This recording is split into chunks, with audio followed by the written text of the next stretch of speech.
بسم اللہ الرحمن الرحیم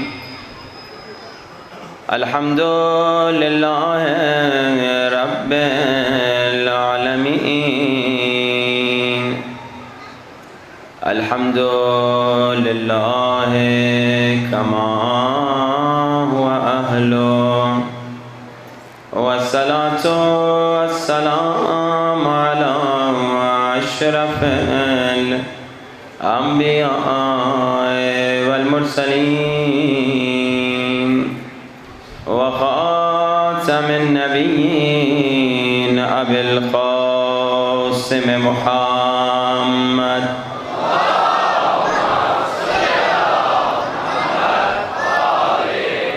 الطیبین الطاہرین المعصومین۔ دعا سرکار امام زمانہ، سب مل کے بلند آواز سے۔ الہی اعظم البلاء وبرح الخفاء وانکشف الغطاء وانقطع الرجاء وضاقت الأرض ومنعت السماء وأنت المستعان وإليك المشتكى وعليك المعول في الشدة والرخاء اللهم صل على محمد وآل محمد أولي الأمر الذين فرضت علينا طاعتهم وعرفتنا بذلك منزلتهم ففرج عنا بحقهم فرجا عاجلا قریبا کلمح البصر او هو اقرب۔ بلند آواز۔ یا محمد یا علی یا علی یا محمد یا علی یا اکفیانی فإنکما کافیان وانصرانی فإنکما ناصران یا مولانا یا صاحب الزمان الغوث الغوث ادرکنی ادرکنی الساعة الساعة العجل العجل العجل یا ارحم الراحمین بحق محمد وآلہ الطاہرین۔ صلوات۔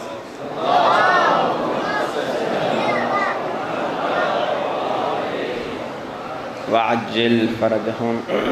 اما بعد فقد قال الله تبارك وتعالى في كتابه المجيد بقية الله خير لكم إن كنتم مؤمنين۔ بلند ترین صلوات۔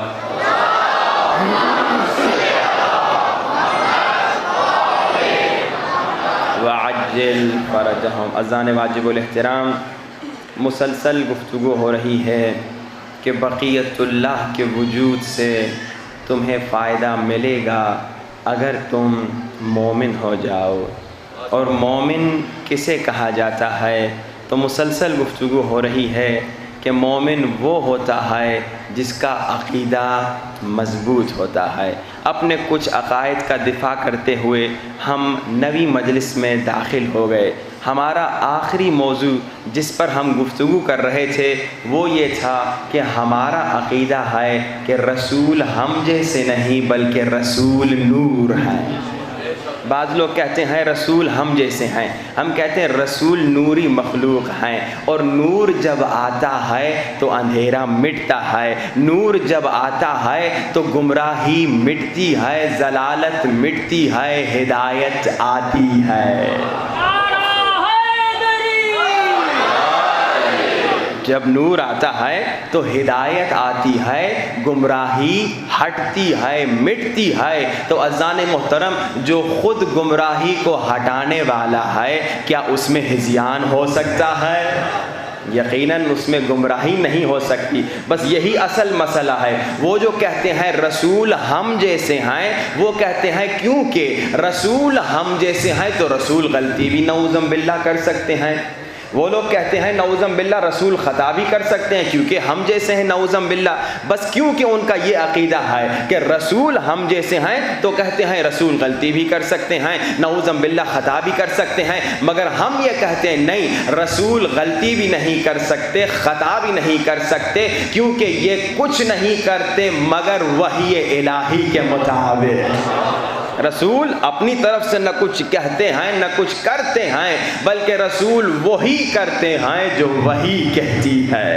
ہمارا عقیدہ ہے کہ رسول معصوم ہیں، مگر بعض لوگ، البتہ شیعہ بھی اہل سنت بھی مانتے ہیں کہ رسول معصوم ہیں، مگر بعض لوگ کہتے ہیں کہ رسول معصوم نہیں نعوذ باللہ، کیونکہ وہ رسول کو اپنے جیسا سمجھتے ہیں، کہتے ہیں رسول زیادہ سے زیادہ بڑے بھائی جیسے ہیں، کہتے ہیں رسول نعوذ باللہ خطا بھی کر سکتے ہیں، غلطی بھی کر سکتے ہیں۔ اب آئیے اس عقیدے کا قرآن سے جواب دیں۔ ہمارا عقیدہ ہے کہ رسول معصوم ہیں، بعض لوگ کہتے ہیں کہ رسول نعوذ باللہ معصوم نہیں ہیں۔ اب اٹھائیے قرآن کا 15واں سورہ، سورہ ہجر، 39ویں آیت، 40ویں آیت، یہاں پر اللہ نے شیطان کا جملہ کوٹ کیا۔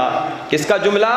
شیطان کا جملہ۔ جب اللہ نے شیطان کو جنت سے نکالا تو شیطان نے کیا کہا؟ خدایا لَأُغْوِيَنَّهُمْ أَجْمَعِينَ إِلَّا عِبَادَكَ مِنْهُمُ الْمُخْلَصِينَ۔ شیطان کہہ رہے میرے اللہ، اب جو تو نے مجھے جنت سے نکال دیا، میں تیرے سارے بندوں کو گمراہ کروں گا، مگر ان بندوں کو گمراہ نہیں کر سکتا جو مخلص ہیں۔ اب یہ مخلص نہیں کہا، مخلص کہا۔ مخلص اور ہوتا ہے، مخلص اور ہوتا ہے۔ شیطان نے کیا کہا؟ میرے اللہ، میں تیرے سارے بندوں کو گمراہ کر دوں گا مگر تیرے مخلص بندوں کو گمراہ نہیں کر سکوں گا۔ اب یہ مخلص بندے کون ہیں؟ تو 19واں سورہ، سورہ مریم، آیت نمبر 51، اللہ بتا رہا ہے کہ مخلص کون ہے، مخلص کون ہے۔ وَاذْكُرْ فِي الْكِتَابِ مُوسَىٰ إِنَّهُ كَانَ مُخْلَصًا وَكَانَ رَسُولًا نَبِيًّا۔ اللہ قرآن میں کہہ رہا ہے کہ موسیٰ مخلص ہے، عیسیٰ مخلص ہے، داؤد مخلص ہے، سلیمان مخلص ہے، انبیاء مخلص ہیں، اور شیطان کہہ رہا ہے میرے اللہ، میں سب کو گمراہ کر سکتا ہوں مگر تیرے مخلص بندوں کو گمراہ نہیں کر سکتا۔ یعنی شیطان ہوتے ہوئے نبی کو معصوم مان رہا ہے۔ ارے اللہ، میں سب کو گمراہ کر سکتا ہوں مگر جو مخلص ہیں انہیں گمراہ نہیں کر سکتا۔ مخلص کون ہے؟ اللہ کہہ رہا ہے انبیاء مخلص ہیں، یعنی شیطان ہے مگر کہہ رہا ہے شیطان ہوں مگر نبی کو معصوم مانتا ہوں۔ تو کتنی بری بات ہے کوئی انسان نبی کو معصوم نہ مانے۔ اب اور آگے بڑھیے، رسول خدا ہمارے نبی معصوم ہے، تمام انبیاء معصوم ہیں۔ قرآن بتا رہا ہے، قرآن کا 53واں سورہ، سورہ نجم، پورا سورہ مکی ہے، شروع کی 4 آیتیں مدنی ہیں۔ اللہ نے کہا بسم اللہ الرحمن الرحیم، والنجم اذا ہوا ما ضل صاحبکم وما غوا وما ينطق عن الهوى ان هو الا وحی یوحی۔ اب تو اللہ نے گارنٹی دے دی کہ لوگوں، سورہ نجم پہلی 4 آیتیں دیکھو، میرا حبیب اپنی طرف سے کچھ نہیں کہتا، میرا حبیب اپنی مرضی سے کچھ نہیں کہتا، میرا حبیب وہی کہتا ہے جو وحی پروردگار کہتی ہے یعنی اگر میرے حبیب نے کعبے کے سامنے کسی کو گود میں اٹھایا تو اپنی مرضی سے نہیں، حکم خدا سے اٹھایا۔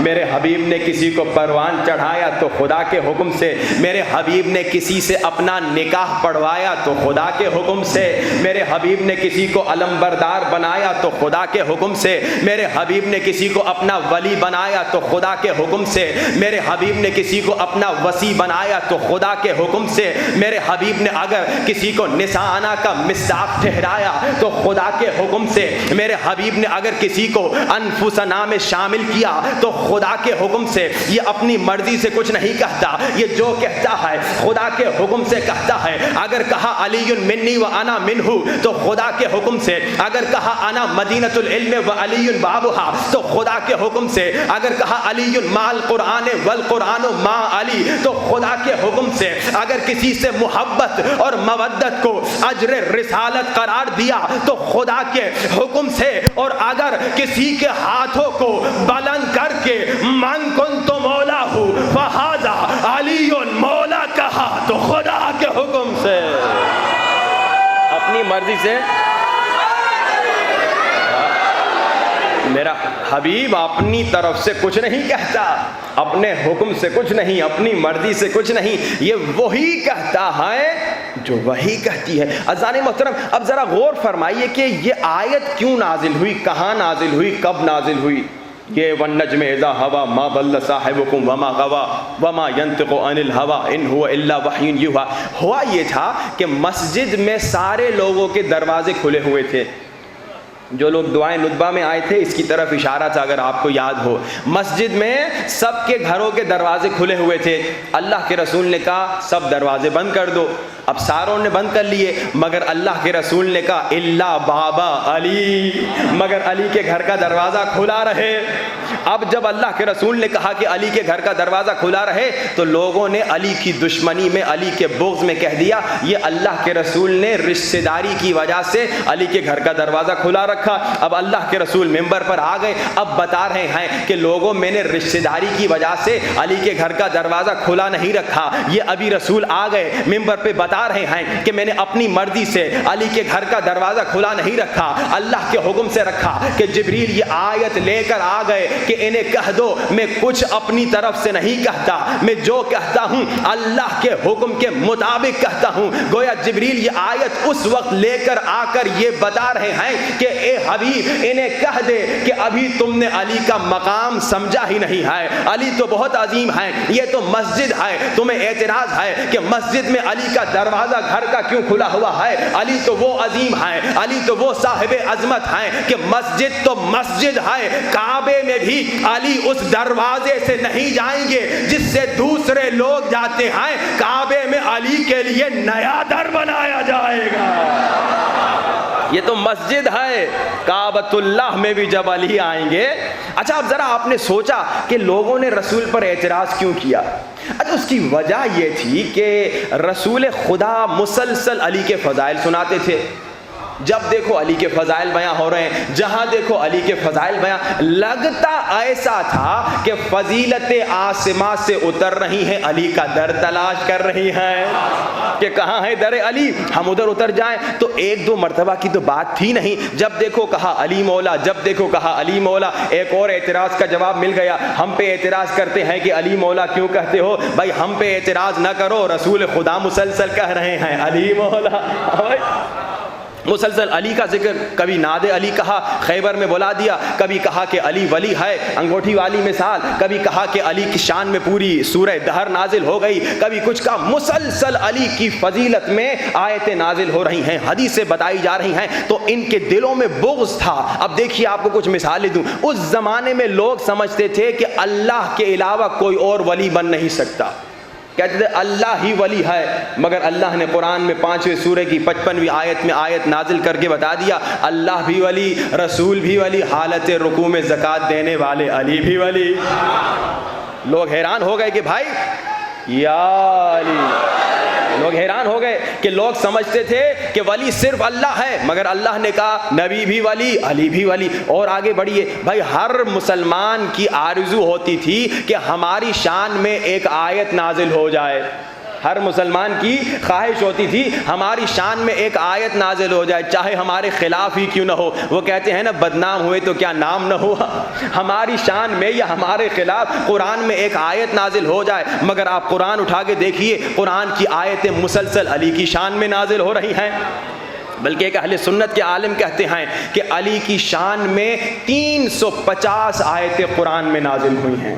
ایک دوسرے اہل سنت کے عالم کہتے 300 نہیں بلکہ 500 آیتیں علی کی شان میں نازل ہوئی ہیں۔ آئیے رسول سے پوچھیں، یا رسول خدا علی کی شان میں کتنی آیتیں نازل ہوئی ہیں؟ تو اللہ کے رسول کہیں گے علی مع القرآن والقرآن مع علی۔ ایک دو آیتوں کی بات نہیں ہے، پورا قرآن علی علی کر رہا ہے۔ ہاں بھائی، پورا قرآن علی علی کر رہا ہے۔ عزیزان محترم، اب ایک دو مرتبہ کی تو بات تھی نہیں، مسلسل علی کی شان میں آیتیں نازل ہو رہی ہیں، مسلسل علی کی فضیلت میں حدیثیں بیان ہو رہی ہیں۔ لیکن اب پہلے یہ دیکھ لیں، کیا علی کی خواہش ہے کہ علی کی شان میں آیت نازل ہو جائے، یا آیت کی تمنا ہے علی کا قصیدہ پڑھتا سنا دے؟ توجہات کا طالب ہوں بھائی، مومنین کہہ رہے تھے اس زمانے کے ولی صرف اللہ ہے۔ اب سوال یہ ہے، کیا علی کی تمنا ہے مجھے ولایت مل جائے، یا ولایت کی تمنا ہے علی سے منسوب ہو جائے؟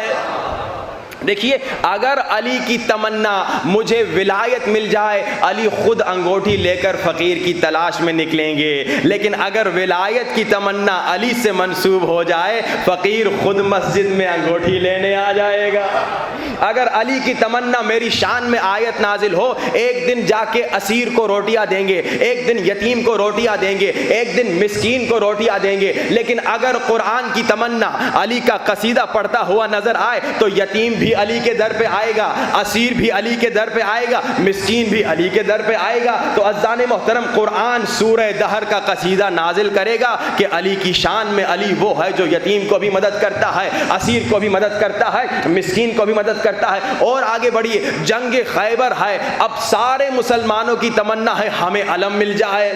اب سوال یہ ہے، کیا علم کی تمنا علی سے منسوب ہو جائے، یا علی کی خواہش مجھے علم مل جائے؟ اگر علی کی خواہش مجھے علم مل جائے تو دوسروں کی طرح پوری رات دعائیں کرتے رہیں گے، میرے اللہ مجھے علم مل جائے۔ لیکن اگر علم کی تمنا میں علی سے منسوب ہو جاؤں تو علی خیبر میں نہیں ہوں گے، مدینے میں ہوں گے۔ رسول آدھی رات کو کہیں گے ناد علی، علی کو بلاؤ۔ مسلسل اب مسلسل دیکھیے، ولایت کی تمنا علی سے منسوب ہو جائے، قرآن کی تمنا علی کا قصیدہ پڑھتا نظر آ جائے، علم کی تمنا علی کے ہاتھوں میں آ جائے۔ لیکن ایک جگہ ایسی آ گئی جہاں پہ دلیل ہماری رک گئی، وہ کہاں؟ کعبۃ اللہ میں۔ بھائی ابھی تک یہ ہو رہا تھا، ایک آ سکتا تھا، ایک جا سکتا تھا۔ ہاں بھائی، فقیر آ سکتا تھا، مولا بھی جا کے دے سکتے تھے، مسکین آ سکتا تھا، مولا بھی جا کے دے سکتے تھے، مولا بیٹھ کے دعا بھی کر سکتے تھے، مولا کو بلایا بھی جا سکتا تھا۔ تو جو آیا وہ کم تھا، جس کے پاس گیا وہ زیادہ تھا، وہ افضل تھا۔ لیکن کعبۃ اللہ کے معاملے میں کعبہ تو چل نہیں سکتا۔ اب کیسے پتا چلے کہ کعبے کی تمنا علی میرے اندر پیدا ہو جائیں، یا علی کی تمنا میں کعبۃ اللہ میں پیدا ہو جاؤں؟ تو اللہ نے کہا اس میں بھی پریشانی کی کوئی بات نہیں، اس کا بھی ہم انتظام کرتے ہیں۔ اگر علی کی والدہ عام دروازے سے کعبۃ اللہ میں جائیں گی تو علی کی تمنا، اور اگر علی کے لیے الگ دروازہ بنے گا تو کعبے کی تمنا۔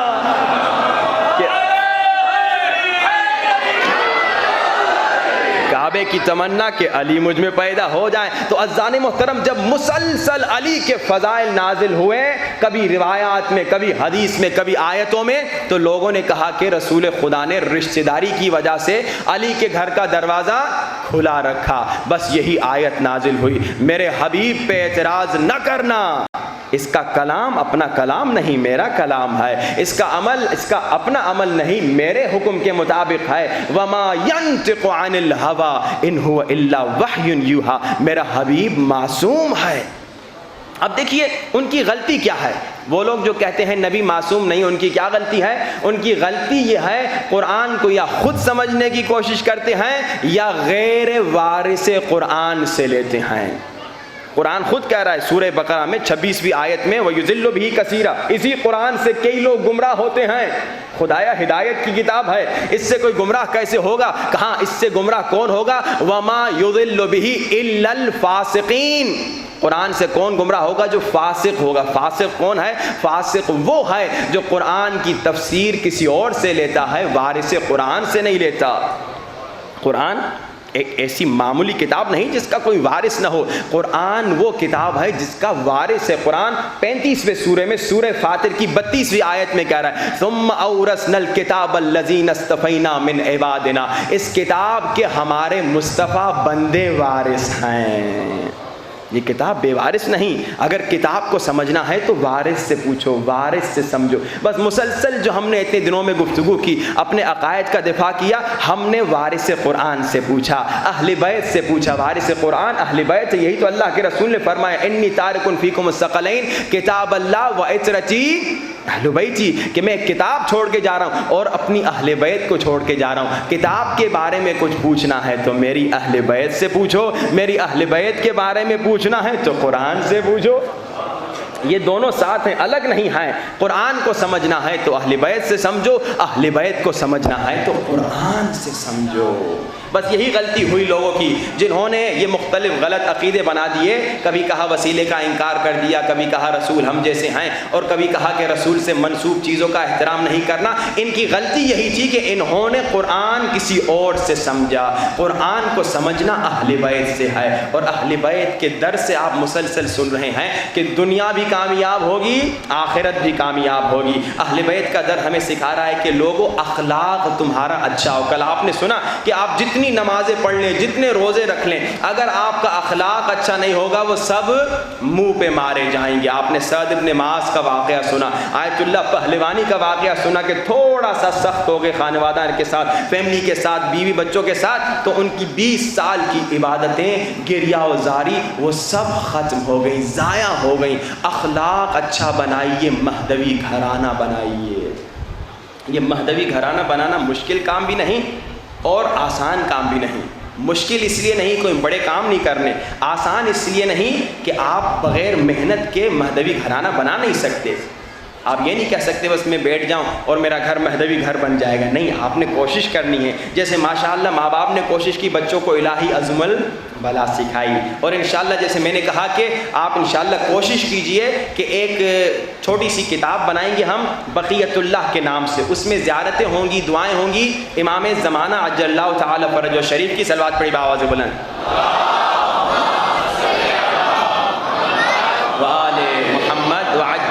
پورا سال ہوگا ماں باپ کے پاس کہ بچوں کو وہ دعائیں یاد کروائیں۔ 25 ونر انشاءاللہ بچوں میں ہوں گے اور 25 ونر بچیوں میں انشاءاللہ ہوں گی کہ جو انشاءاللہ وہ ساری دعاؤں کو پورے سال میں یاد کر لیں۔ اور پورا سال ہدف کیا ہے، ٹارگٹ کیا ہے، کیا ہم چاہ رہے ہیں اس پروجیکٹ کے ذریعے سے کہ پورا سال پورا گھرانہ امام زمانہ سے رابطے میں رہے۔ پورا سال مہدوی گھر وہ ہے کہ صرف محرم میں امام زمانہ کو یاد نہیں کرتا بلکہ پورا سال امام زمانہ کو یاد کرتا ہے۔ مہدوی گھرانہ وہ نہیں کہ صرف 15 شعبان کو امام زمانہ کو یاد کرتا ہے بلکہ پورا سال امام زمانہ کو یاد کرتا ہے۔ مہدوی گھرانہ صرف وہ نہیں جو جمعے کے دن صرف امام زمانہ کو یاد کرتا ہے بلکہ پورے سال کے ہر دن میں امام زمانہ کو یاد کرتا ہے۔ اور ماشاءاللہ دعائے ندبہ کا جو پروگرام ہوا، مجھے بتایا گیا کہ پچھلے 2 یا کئی سالوں سے یہاں پہ دعائے ندبہ کا پروگرام چل رہا ہے۔ انشاءاللہ مومنین کوشش کریں جو آ سکتے ہیں وہ ہر جمعے کو دعائے ندبہ میں آئیں، اور اگر جو نہیں آ سکتے وہ اپنے گھروں میں ضرور دعائے ندبہ پڑھیں۔ آئیے اپنے گھرانے کو مہدوی گھر بنائیں۔ ابھی تک میں نے کچھ صفات بتائیں۔ 1، مہدوی گھر وہ ہے جس میں عقیدہ مضبوط ہوتا ہے۔ 2، مہدوی گھر کون سا گھر ہے جس میں آپس میں محبت ہوتی ہے۔ مہدوی گھر کون سا گھر ہے جس میں اخلاق ہوتا ہے، ایثار ہوتا ہے، قربانی ہوتی ہے۔ ایک اور موضوع کی طرف اشارہ کروں اور گفتگو کو آگے لے چلیں۔ مہدوی گھر کون سا گھر ہوتا ہے جس میں صفائی کا بہت خیال رکھا جاتا ہے، جس میں صفائی کا بہت خیال رکھا جاتا ہے۔ آج کل کرونا کی وجہ سے لوگ پھر بھی تھوڑا سا صفائی کا خیال کر رہے ہیں، زیادہ پہلے اتنا صفائی کا خیال نہیں کیا کرتے تھے اکثر لوگ، لیکن اب کرونا کی وجہ سے پھر بھی تھوڑا صفائی کا خیال کر رہے ہیں۔ مگر مہدوی گھرانہ وہ ہے جس میں آپ صفائی کا خیال کرتے ہیں۔ اللہ کے رسول سنیے، اس زمانے میں 1400 سال پہلے اپنے کپڑوں کو گرم پانی میں ابالتے تھے. کیوں؟ تاکہ کپڑے بالکل صاف رہیں. رسول کی سنت پہ چلنا ہے, رسول کے شبیہ بننا ہے نا, تو اپنے صاف ستھرے کپڑے پہنا کریں. گھر میں مہدوی گھر, بچوں کو بھی سکھائیے.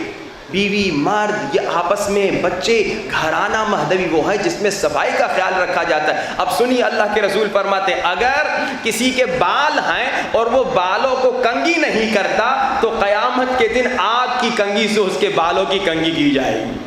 اندازہ لگائیے کہ اگر آپ صفائی کا خیال نہ رکھیں تو کتنی آپ کو تکلیف ہو سکتی ہے. اور امام جعفر صادق علیہ الصلوۃ والسلام وعجل فرج, مولا فرماتے ہیں اگر کوئی برش نہیں کرتا, دانتوں کو صاف نہیں کرتا, تو اس کو انسانوں میں کاؤنٹ ہی نہ کرو. اندازہ لگائیے کتنا صفائی کا خیال. رسول خدا اتنا عطر لگاتے تھے کہ جب کہیں سے گزرتے تھے تو رسول کے عطر کی خوشبو سے لوگ سونگھ کے سمجھ جاتے تھے کہ نبی آ گئے. رسول خدا کا زیادہ خرچہ عطر پہ ہوتا تھا. لیکن ہمارا کیا حال ہے کہ شروع میں جب شادی ہوتی ہے میاں بیوی کا یہ نظر آتا ہے کہ بڑا لڑکا بھی خیال رکھتا ہے صفائی کا, خاتون بھی صفائی کا خیال رکھتی ہے, مگر کچھ سالوں کے بعد دیکھتے ہیں خاتون میں سے کھانے پکانے کی بدبو آتی ہے اور مرد جو جناب بدبو ایسی آتی ہے کئی دنوں سے برش بھی نہیں کرتے. یہ حرام ہے, یہ گناہ ہے. اگر بیوی سے بدبو آتی ہے مرد کو تکلیف ہے, حرام ہے, گناہ ہے. اگر مرد سے بدبو آتی ہے بیوی کو تکلیف ہوتی ہے, حرام ہے, گناہ ہے.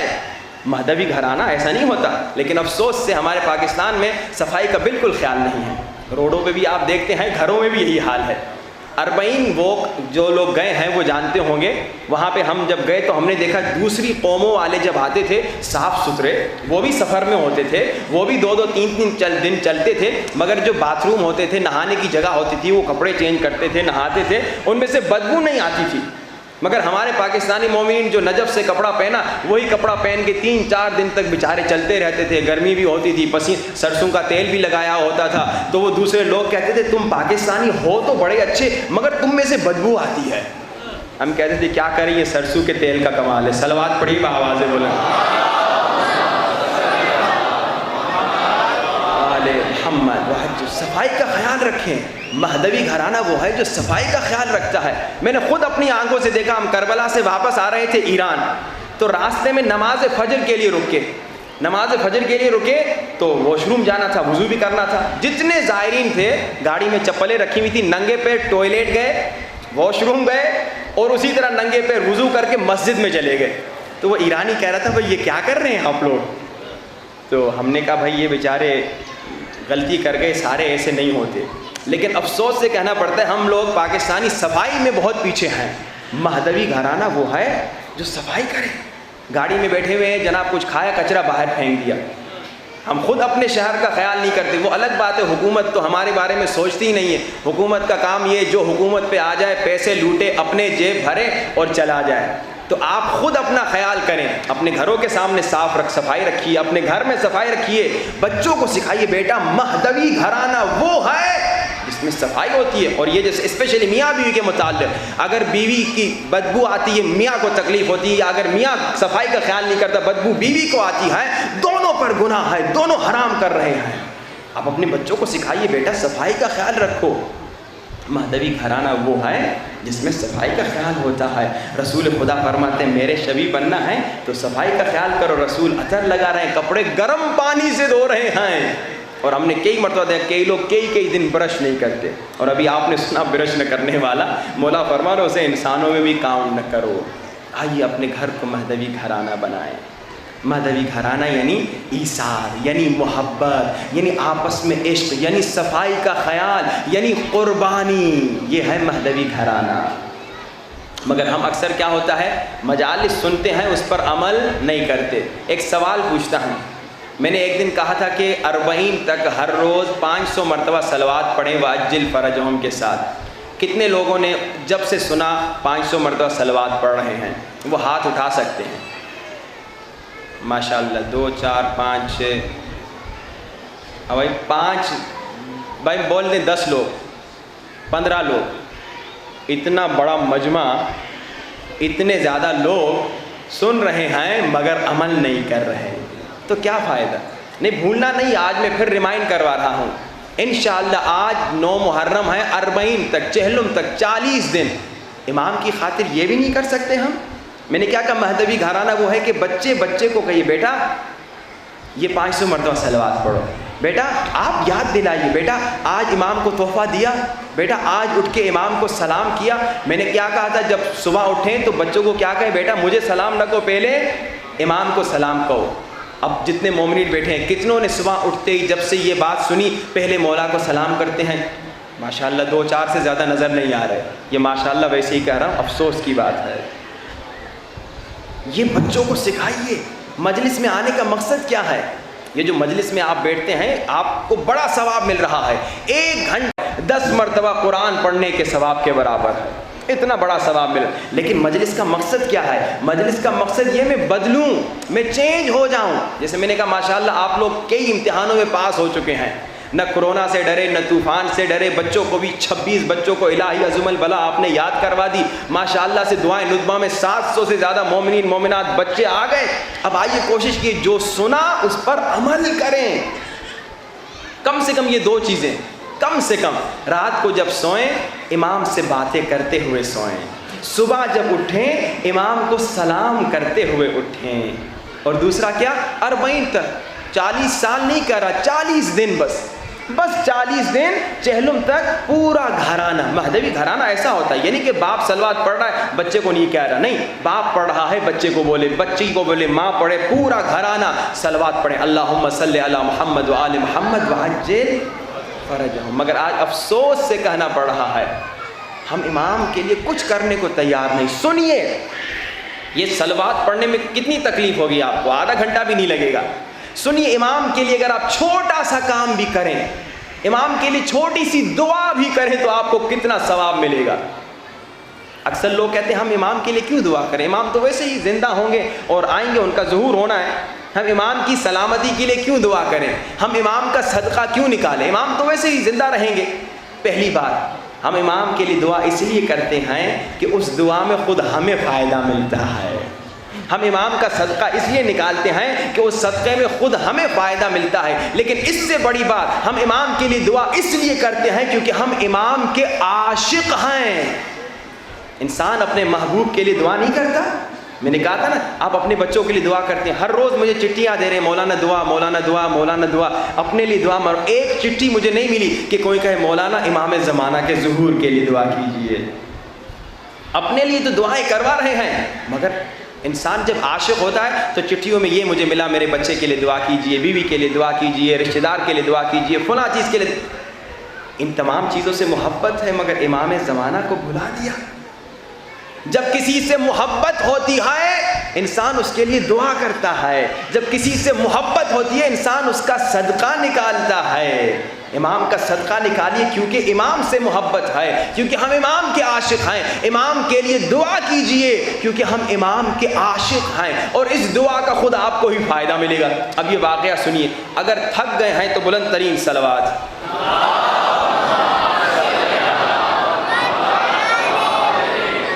اس کا مطلب یہ ہے کہ آپ سب تھک گئے ہیں، اور اگر نہیں تھکے تو اس سے بلند تر صلوات۔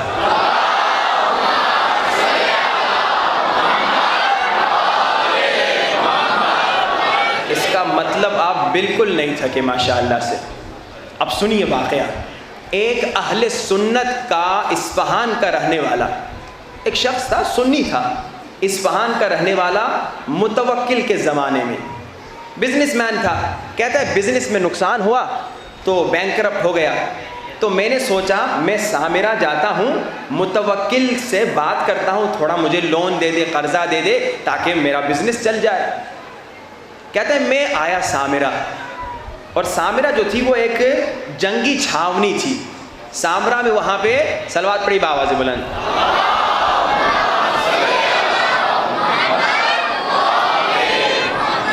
وعجل فرجہم۔ اصفہان کا رہنے والا سنی کہتا ہے میں بینکرپٹ ہو گیا، متوکل کا زمانہ ہے، کہتا ہے میں نے سوچا میں سامرہ جاؤں گا، متوکل سے تھوڑے پیسے قرضے لوں گا، اس سے مدد مانگوں گا کہ میری مشکل ختم ہو جائے۔ کہتا ہے میں سامرہ آیا، اور سامرہ جب میں پہنچا تو میں نے دیکھا کہ بڑا رش تھا، اور میں نے لوگوں سے پوچھا کس بات کا رش ہے؟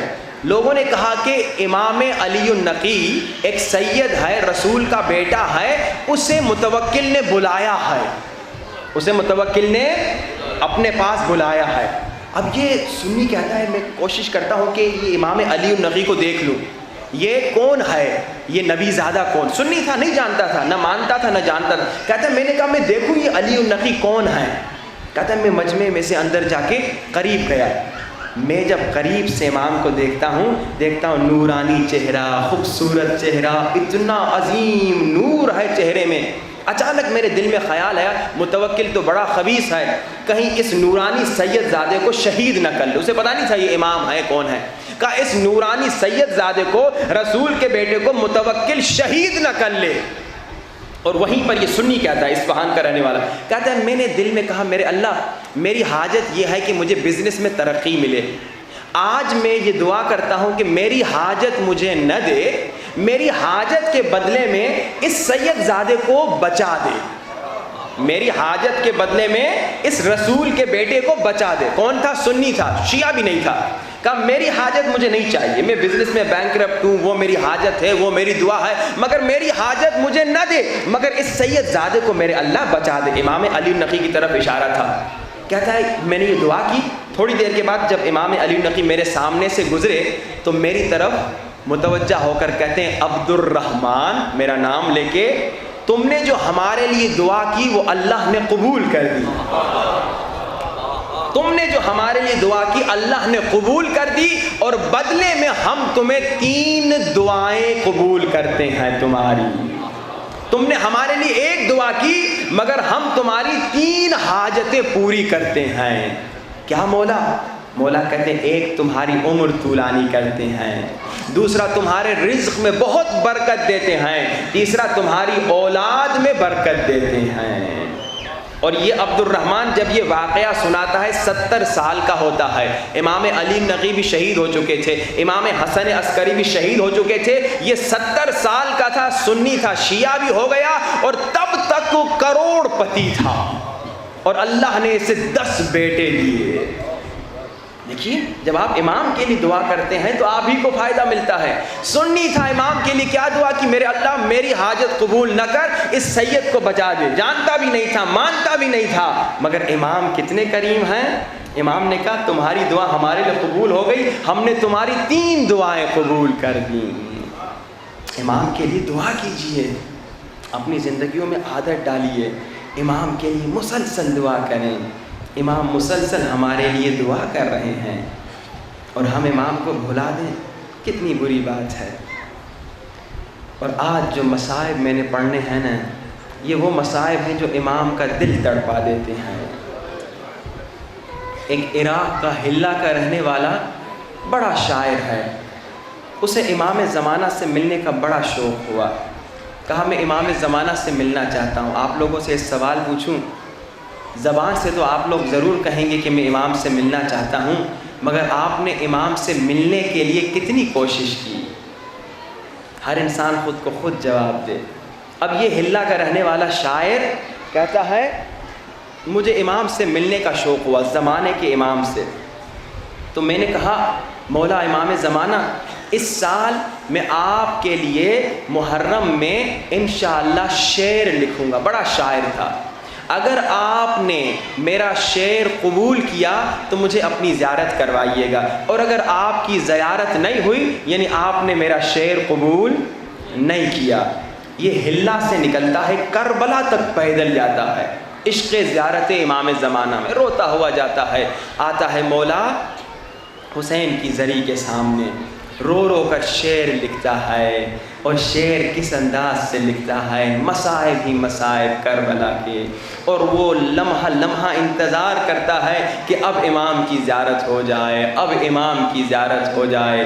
شعر میں کیا لکھتا ہے اس سے بڑی مصیبت اور کیا ہو سکتی ہے، اس سے بڑی مصیبت دنیا میں کیا ہو سکتی ہے، جب میرا مولا، جب میرا آقا حسین گھوڑے سے زمین پہ گرا۔ مولا حسین کے مصائب بیاں کرتا ہے، ایک ایک کر کے کربلا کے مصائب شعر کی صورت میں بیاں کرتا ہے۔ مولا حسین کی زری کو دیکھتا ہے، کبھی دائیں دیکھتا ہوگا کبھی بائیں دیکھتا ہوگا، شاید امام کی زیارت ہو جائے۔ مصائب پڑھتا ہے، روتا ہے، شعر لکھتا ہے، شعر پڑھتا ہے، روتا ہے، مولا امام زمانہ مجھے اپنی زیارت کروا دیجئے۔ عزادارو، یہ شاعر کہتا ہے، ہلا کا رہنے والا، میں شعر لکھتا گیا، میں شعر پڑھتا گیا، مصائب پڑھتا گیا، خود بھی روتا گیا، یہاں تک کہ میں یہاں پر پہنچا۔ اسی حسین کا ایک ننھا بیٹا تھا جس کی عمر 6 مہینے تھی، جو پیاسا ہوا، ظالموں نے پیاس پانی سے نہیں بجھائی، ظالموں نے پیاس جو ہے نا حسین کے ننھے بیٹے اصغر کے گلے کے خون سے بجھائی۔ کہتا ہے جیسے میں نے یہ شعر پڑھا، کسی نے میرے کاندھے پہ ہاتھ رکھا، میں نے مڑ کے دیکھا، کہا اے شاعر، تمہارے امام مہدی اور مہدی سے اصغر کے مصائب برداشت نہیں ہوتے۔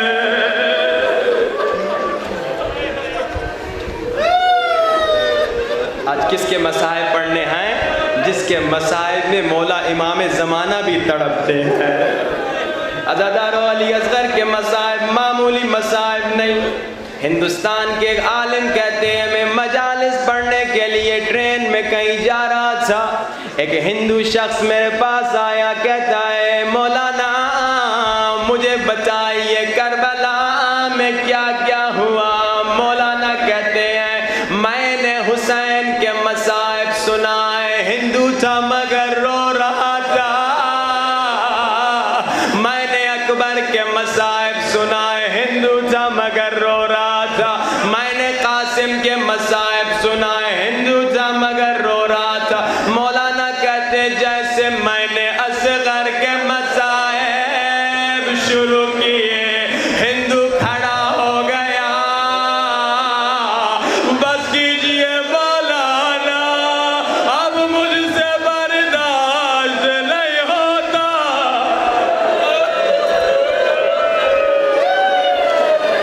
آج کوئی گھٹ گھٹ کے نہ روئے شب عاشور، روتی ہوئی آنکھوں سے سینوں پہ ہاتھ رکھیے، آنکھوں کو بند کیجئے، سب مل کے بلند آواز سے السلام علی الحسین وعلی علی ابن وعلی اولاد الحسین وعلی۔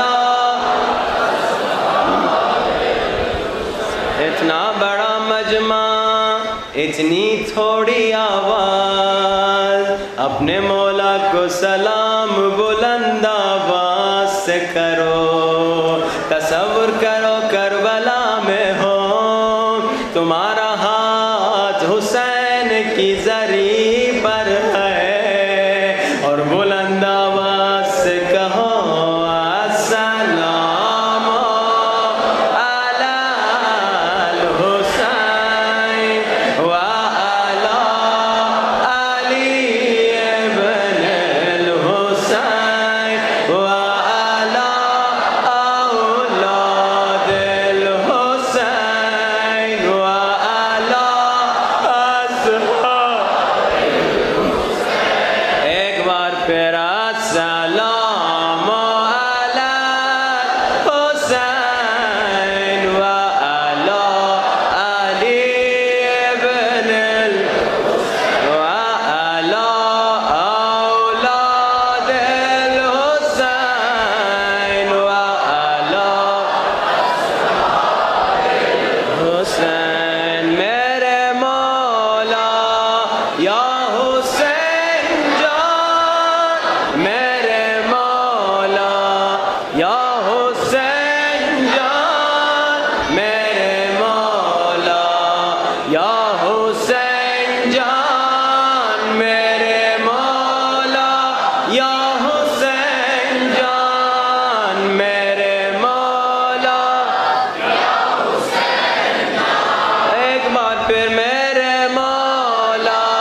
جان میرے مولا یا حسین جان میرے مولا یا حسین جان عزادارو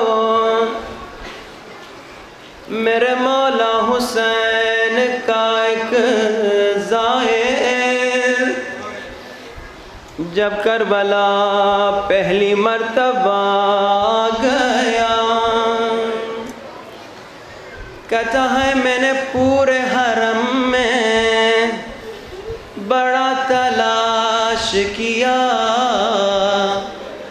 مگر مجھے ایک ننھی قبر نہیں ملی اس زمانے کے بہت بڑے آیت اللہ کشمیری کے پاس گیا اور رو کر کہتا ہے آیت اللہ کشمیری میں نے تو سنا تھا کربلا میں حسین کا اصغر بھی مارا گیا تھا مگر مجھے اصغر کی قبر نہیں مل رہی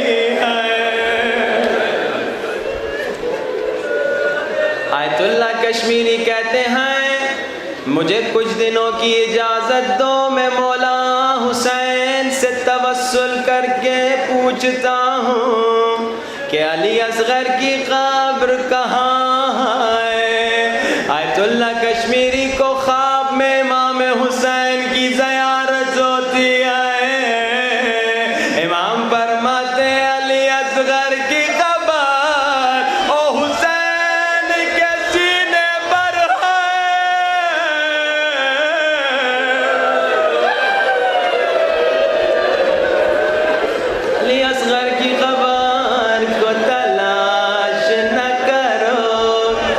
اصغر کی قبر حسین کے سینے پر ہے عزادارو تمہارے گھروں میں ننھے ننھے بچے ہوں گے نا آج جب گھر جاؤ ننھے بچوں کی گردن کو دیکھنا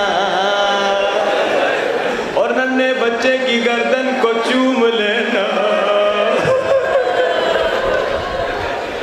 عزادارو ننھے بچے کو دیکھ کر بڑے سے بڑا ظالم انسان بھی دل نرم ہو جاتا ہے ایک مولا کا ذاکر ایران کا رہنے والا کہتا ہے میں ایک مرتبہ تہران سے قم جا رہا تھا سردیوں کا موسم تھا 6 محرم تھی کہتا ہے راستے میں ہماری گاڑی خراب ہو گئی میں تھا میری بیوی تھی میرا 6 مہینے کا بچہ تھا کہتا ہے بہت دیر ہو گئی میں گاڑیوں کو روک رہا تھا کوئی نہیں رک رہا تھا کوئی مدد کے لیے نہیں رک رہا تھا کہتا ہے میں ذاکر مولا حسین تھا 6 محرم تھی میرا بچہ بھی 6 مہینے کا تھا اچانک میرے ذہن میں خیال آیا اپنے بچوں کو ہاتھوں میں اٹھا لوں کہتا ہے میں نے بیوی کو کہا بچہ ذرا ہاتھوں میں دے بیوی نے کہا باہر سردی ہے میں نے کہا تھوڑی دیر کے لیے دے دو کہتا ہے میں نے اپنے ننھے 6 مہینے کے بچے کو ہاتھوں میں اٹھایا ایک گاڑی رکی دوسری گاڑی رکی تیسری گاڑی رکی لوگوں نے پوچھا کیا ہو گیا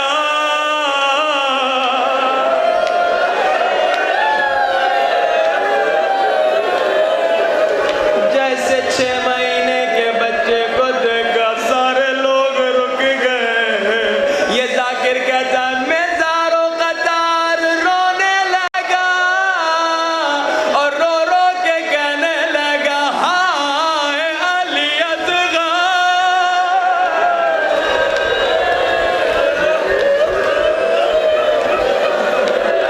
حسین نے بھی تو اصغر کو ہاتھوں میں اٹھایا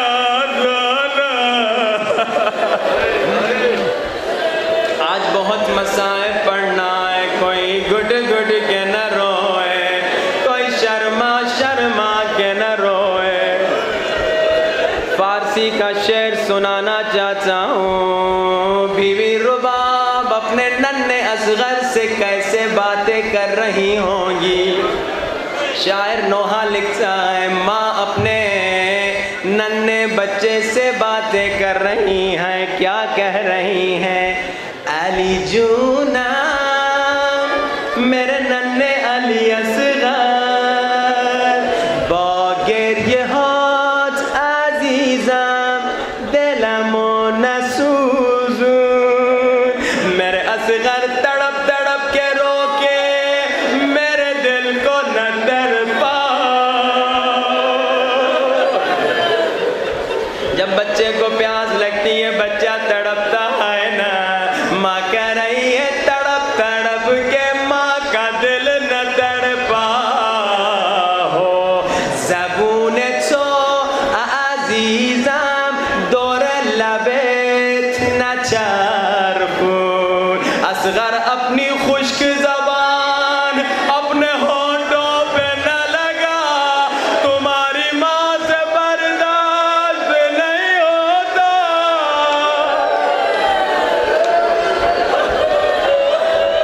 جن کے گھروں میں ننھے بچے ہیں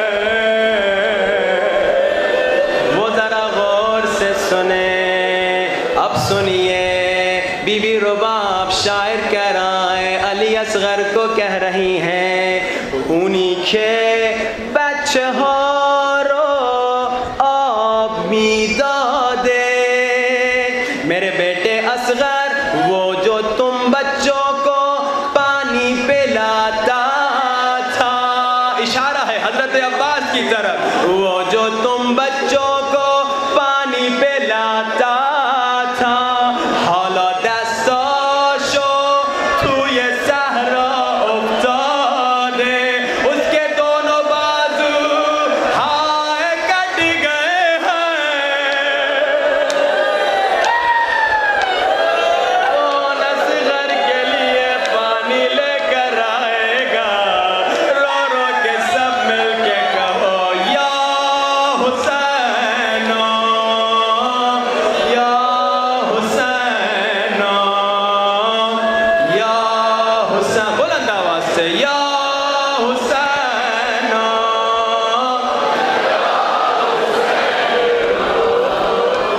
یا حسین. شاعر تصور بیاں کر رہا ہے ماں بیٹے سے باتیں کر رہی ہیں. اب جن کے بچے ہیں وہ سمجھیں گے. دیشب خواب می دیدم دلم رو بردی. اصغر کل میں نے خواب میں تم کو دیکھا. اصغر کی شہادت کے بعد ماں تڑپ تڑپ کے کہہ رہی ہے دیشب خواب دیدم دلم رو بردی. اصغر کل میں نے خواب میں تمہیں دیکھا. کیا دیکھا؟ سه چهار تا دندون در آوردی. اصغر میں نے خواب میں دیکھا تیرے 2-3 دانت نکل آئے ہیں. ماں بچے سے باتیں کر رہی ہے بیٹا میں نے خواب دیکھا تیرے دانت نکل آئے ہیں. با دست من غذا میخوردی. بیٹا میں نے خواب میں دیکھا میرے ہاتھوں سے کھانا کھا رہے تھے. آئے علی اصغر. ماں باپ کی خواہش ہوتی ہے نا اپنے ہاتھوں سے اپنے بچوں کو کھانا کھلائیں. علی اصغر امشب دلشور دارم گاه و بیگاه. ماں کہہ رہی ہے علی اصغر میرا دل تڑپ رہا ہے. کیوں؟ امشب دلشور دارم گاه و بیگاه. ببینمت روی نیزه توی راه. اصغر میرا دل اس لیے تڑپ رہا ہے ہائے ننھا سر نیزے پہ تو نہیں رکھا جاتا. جب میری نظر تیرے سر پہ پڑتی ہے میں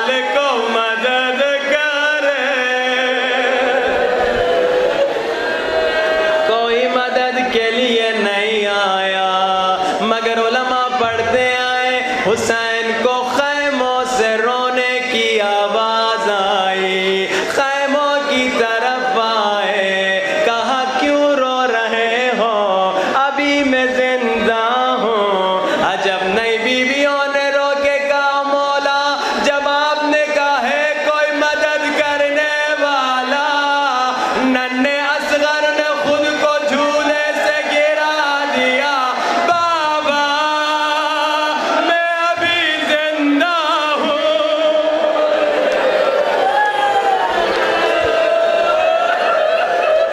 بابا میں مدد کو تیار ہوں۔ عزادارو حسین اصغر کو لے جا رہے تھے، عجب نہیں اصغر کی ماں نے تھوڑی دیر کے لیے روکا ہو، شاید کہا ہو مولا تھوڑی دیر کے لیے مجھے اصغر دے دیجئے، شاید اصغر کو خیموں میں لے گئی ہوں، اسماء اصغر کے چھوٹے چھوٹے بالوں کو کنگھی کیا ہو، اصغر کو نئے کپڑے پہنائے ہو، اور شاید کہا ہو اصغر اگر دادی زہرا نے پوچھ لیا اماں نے منہ کیوں نہیں دھلایا، ہائے دادی کو کہنا اماں کے پاس پانی نہیں تھا۔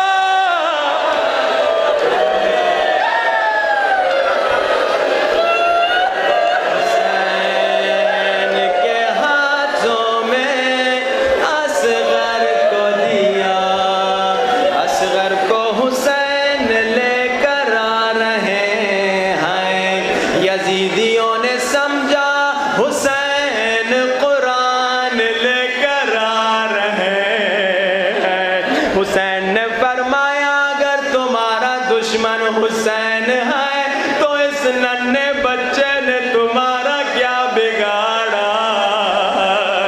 ظالموں نے کہا حسین خود پانی پینا چاہتا ہے، علی اصغر کا بہانہ کر رہا ہے۔ عجب نہیں مولا نے کہا حجت خدا کے بیٹے اپنی خشک زبان دکھا دے، فوج یزید منہ چھپا چھپا کے رونے لگی۔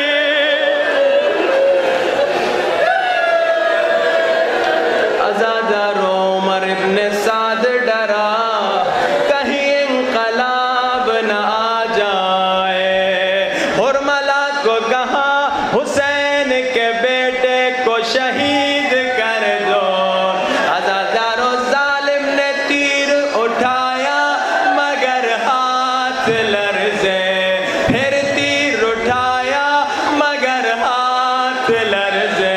عمر ابن سعد نے کہا بچے سے ڈر رہے ہو یا باپ سے ڈر رہے ہو، عجب نہیں کہا ہو بچے اور باپ سے نہیں ڈر رہا ہوں، مگر جب تیر پھینکنا چاہتا ہوں کوئی کالے برقعے میں بیوی نظر آتی ہے جو رو کے کہتی ہے نہ مار، میرا بچہ 3 دن کا پیاسا ہے، میرا اصغر 6 مہینے کا ہے۔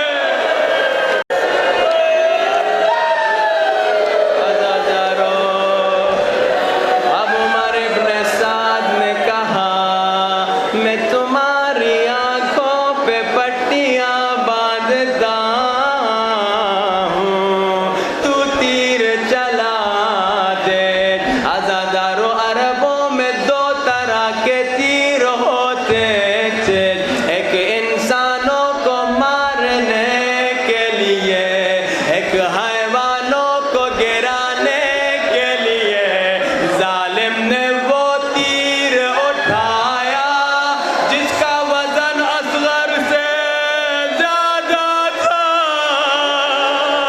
ہائے ظالم نے تیر چلایا، اصغر کی لاش تڑپی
مدد کرے، اس سے برداشت نہیں ہوا، کوئی اس مومن کو پانی دے دے۔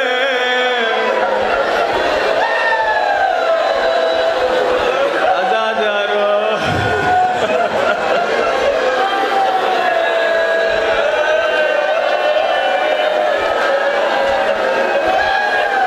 کوئی اس مومن کو مدد کرے، کوئی اس مومن کو مدد کرے۔